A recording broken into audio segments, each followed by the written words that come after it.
Je dis que c'est. Mon problème, c'est simplement qu'il y ait une bonne synchronisation.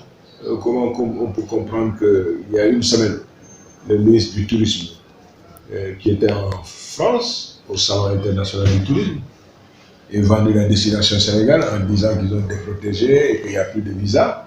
Une semaine plus tard, certainement qu'il n'était pas au courant des nouvelles dispositions des autoristes, il y a un problème et ça fait désordre. C'est affligeant et c'est pas bon. Dans les grandes démocraties, ils n'ont même pas ça, tout le temps cette culture-là, mais le ministre allait en tirer toutes les conséquences. Comment il peut une semaine avant parler de non-visa et tout, et qu'il soit désavoué en moins d'une semaine, il devrait en tirer toutes les conséquences en démissionnant. Mais je ne comprends pas cette capacité-là, ça me désole quand même. Quel ministre? Le ministre du Tourisme. Et tout le monde a entendu tout ce qu'il a fait à Paris. Qu'est-ce qui peut expliquer aujourd'hui que le ministre de l'Intérieur n'ait pas jugé utile, effectivement, de le mettre au courant de ces nouvelles dispositions? C'est un problème et c'est très affligeant. Donc, mais par contre, sur cette initiative, si c'était concerté et que c'est une décision gouvernementale concertée, ça ne m'aurait pas dérangé. Mais ça peut exactement, ça peut être effectif par rapport à cette décision. Mais sur le principe, il n'y a rien de tel, parce qu'il n'est jamais trop prudent, effectivement, de prendre des dispositions. Et pour le cas d'espèce, cette mesure concerne tous les États non membres de notre espace économique CEDEAO. C'est une excellente chose, c'est une façon aussi d'œuvrer et de lutter contre le terrorisme et autres. Mais j'aurais souhaité qu'il y ait plus de concordance, qu'il y ait plus de pencho pour effectivement qu'il n'y ait pas un désordre. La deuxième question.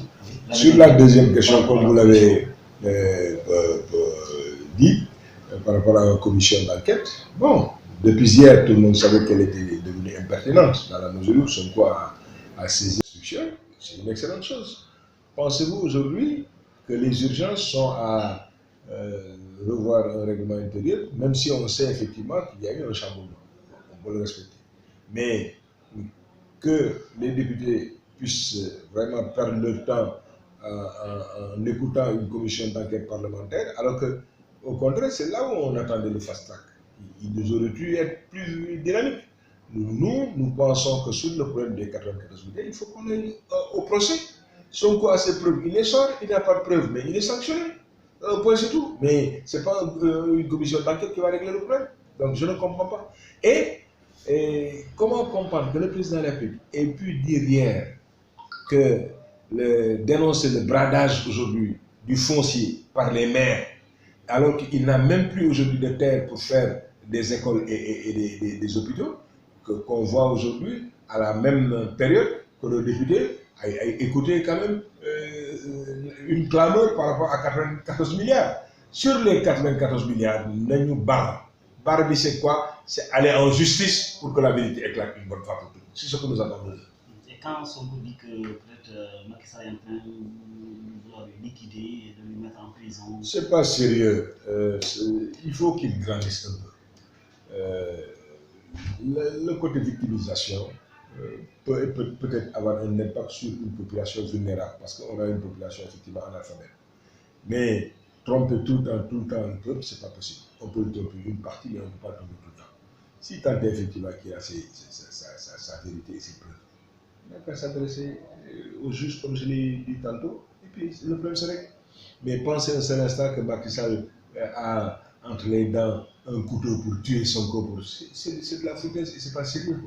C'est pas responsable. La dernière question, c'est par rapport au retrouvailles de Macky. Macky était à Koba hier. Aujourd'hui, ces retrouvailles, comment vous le jugez? Mais excellente chose. Je pense qu'on en a parlé, on a été précurseur de tout ça dans votre émission, dans votre belle émission Camphori, où j'avais vu effectivement à souhaiter ardemment les retrouvailles du père et du fils. Je connais l'affection qu'il y a entre les deux et le Sénégal ne peut que gagner dans effectivement ce compromis dynamique. Si les tensions sont apaisées, le front social est apaisé. Et je vois qu'il y a eu des avancées significatives qui ont été faites là-dessus par M. Tala, en tant que ministre de l'Éducation nationale, pour pacifier l'espace syndical. Mais ce qu'on a constaté aujourd'hui, on était un peu désespérés sur la campagne agricole, mais aujourd'hui tout le monde est content.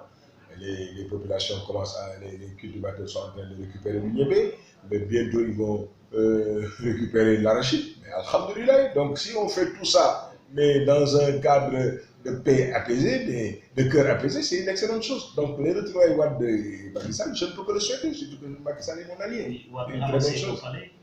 Mais vous aimez qu'il aille voir. Mais absolument, tout à fait. Mais d'homme là, et puis je connais la relation des deux. Il y a des choses que je ne peux pas dire, mais à votre émission, j'ai parlé. Il y a certaines choses que j'ai eu à dire. Donc je ne peux qu'être heureux moi, parce que je suis très bien avec les deux. Est-ce que donc le PDS ne va pas vraiment quitter l'opposition donc non? Non, mais si le PDS va rejoindre la majorité présidentielle, ce serait une excellente chose. Mais tout cela, c'est dans un cadre très bien défini. C'est pour nous permettre de pouvoir utiliser judicieusement tout ce que le Sénégal va avoir. Mais ensuite, voyez-vous au niveau de la sous-région, il y a énormément de problèmes aujourd'hui, des problèmes de terrorisme. Mais si le Sénégal constitue aujourd'hui un tant soit peu un arbre de prospérité, un arbre de paix, mais il faut qu'on fasse l'impossible quand même pour pérenniser cela. Donc, vraiment, tous les patriotes. Maintenant, j'ai écouté Thierno Alassane Sall hier, la société également qui dit non à l'amnistie. Est-ce que vous pensez qu'on doit les amnistier? Non, vous savez, moi, quelque part, je vous impute aussi quelque part une chose. On ne peut pas passer tout notre temps à faire de la politique. Certes, c'est une excellente initiative, la politique. Elle peut être à la limite une vocation, une ambition pour son peuple. Mais il faut que les gens et les politiques comprennent que c'est un contrat à durée déterminée avec un peuple. Mais on ne peut pas tout le temps faire de la politique. Vous tirez, quotidiennement vous titrez sur la politique. Alors qu'il y a d'autres réalisations. Mais regardez ce que Macky Sall a dit avant-hier. Mais il y a aujourd'hui qu'il n'a même plus d'espace pour faire des écoles et des hôpitaux. Parce que le brigadage des maires actuellement sur le foncier, la nullité de ces gens-là qui ne portent pas aujourd'hui le combat de ces jeunes-là, sur la mobilité, sur Dakar, mais Dakar étouffe partout, dans toutes les rues, mais c'est fermé. Pour être clair, est-ce que vous êtes pour l'amnistie? Non. L'amnistie de qui? Karim Wade et de Khalifa Sall. Mais je pense qu'il n'y a aucune raison que ça ne se passe pas. Khalifa Sall a été libéré, mais Karim Wade a été libéré, mais nous voulons partir sur une dynamique unitaire pour que tout le monde, qu'on apaise les cœurs. Et l'argent qui doit au Sénégal? Mais arrêtons de spéculer. Que n'avait-on pas dit sur Karim Wade? 3 000 milliards, 6 000 milliards récemment avec le problème de BBC Afrique. Mais ça suffit. C'est des mensonges et des conneries. C'est pas vrai. Ça n'existe pas, ça n'existe que dans leur imaginaire. Mais il faut que le peuple sénégalais soit suffisamment mûr et mature pour quand même se départir de ces préjugés-là qui ne font que nous créer des problèmes. C'est pas sérieux. On voit le visa. Mais visa yi li ma ci am comme xalaat lenn rek ma ci nax mooy comment comprendre que le ministre la dem barki démb rek ngay jaay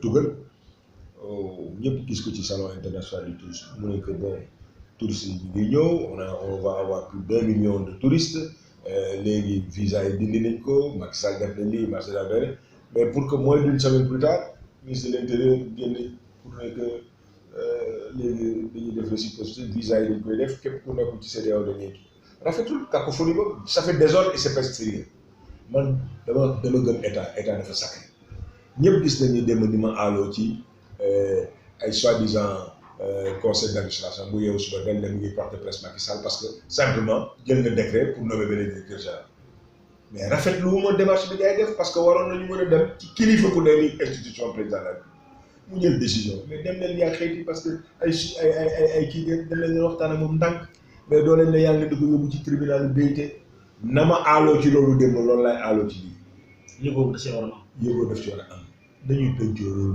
mais surtout nag un état désordre baaxu ci waxtaan leen ñaari ministre comment se fait-il que kii di wax di tulli fële kële di tulli fële mais su yàqu du defar nañu harmoniser ñu nekk ensemble nañu pencoo réew nañu bàyyi ci loolu mais lu mel noonu ci démocratie bu normal bërk démb rek ça fait même pas 10 jours mu def loolu mais daf ci war nañ tirer toutes les conséquences les gars yi mais day wane ne que yëguñu la quelque part waroon na démission bu gën rafet. mais tam lu baax la bu ñu ko defee mais d' accord naa ci parce que sur le fond c' est pour quand même lépp lu ñu mën def tey pour mu mun ñu permettre mu mën a xeex bu baax ak terrorisme c' est une très bonne chose. ensuite bari nañu Samba booy am na lu fi dugg lu mu leen neexee su yàqu du defar kon la xew tey Burkina Faso lépp xew tey ci Mali su dee Sénégal war na ci mën a def lépp jàngat ci pour mën a aar suñu réew c' est une excellente chose mais li ci ëpp solo mooy ñu dal tekk parce que tekk soo ko defee rek moom la yoon. dal dafa am solo suñu commission d'enquête mais moom laa wax léegi ñëpp dégg nañu quand même le président de la République li mu wax suuf si ñu nekk di jaay mais ba kenn mënatu ci def ay hôpitaux kenn mënatul am ay école ndax maire yu doy waar yi nga xam ne li seen problème yëpp mooy lekk xaalis waaw xoolal les jeunes foog naa la bëgguñu ko jàppale sax parce que xoolal tey ci miiru kii bi Iba Mar Diop bi gars yi dellu si waat nañu maam mën ñëpp a nga fi dellu si waat tegaat seen ay jale seen ay lu nekk ñu ngi ko tajaat fi ay lu nekk ñu ngi ko tegaat fi loolu rafetul mais tey Sénégal Ndakaaru il faut ñu defar ko. looloo gënoon nekk tey priorité que ñu nekk fii tey di def ay commission d'enquête parlementaire nañu defar réew mi defar réew mi suppose que ñu mën a jubóo sur l' essentiel. 94 milliards yi dafa war a leer loolu moo tax moo wax ni que mais nañ ci gaaw nañ dem au procès Sonko am na ay preuve mu génn ko Sonko amul preuve ay la yowén nag su tooñee doomu jàmbur ñu woon ko waaye su dee am na ay preuve na ko génne suñu xaalis fu mu nekk ñu jëli ko fa ak ku ci mën a tax ñu dal sa kaw. mais bu ne dañ ko bëgg a sàkk pexe. man gëwuma loolu ce côté caractère victimisation dafa war a doy nit ki da ngay assumer sa bopp parce que être homme c'est précisément être responsable dañ may taxal dañ may def lii soo yeewoo suba te tam na bënn ci ba ci yàq ba loolu su yàqu du defar na nekk góor na nekk nit waaw mënuloo di dingat nit ki ba pare lu ñu leen di joxoon njaay nga wax ko et puis di critiquer rek ana lu ñu fi waxoon ci affaire fer yi jaay nañu lépp c'est pas vrai et puis mënoo dëkk ci délation kilifa doo nekk délateur jikko bu ñaaw la mooy li ma yuuxu woon ci affaire Sénégal jikko bu ñaaw la rafetul nañu bàyyi loolu. mais kontaan ci Abdoulaye Wade soo bàyyi la yow si sa émission Kamfori bi dégg nga li ma ci waxoon kon su Abdoulaye Wade ak Macky Sall yu jubóo ñu ma lu kontaan ci parce que loolu Sénégal def ciy gis ko c' est important nga def ko kon d' accord naa ci jubóo boobu yàlla na yàlla dimbali ba jubóo boobu am. loolu laay wax absolument tout à fait d' accord kontaan naa ci bu baax. am na si Karim Wade wala. nañ leen baal ñoom ñëpp. waaw mais ku jalgati alalu réew mi da ngay fay boobu moom il faut ñu xam prescription détournement de deniers publics amul prescription allo.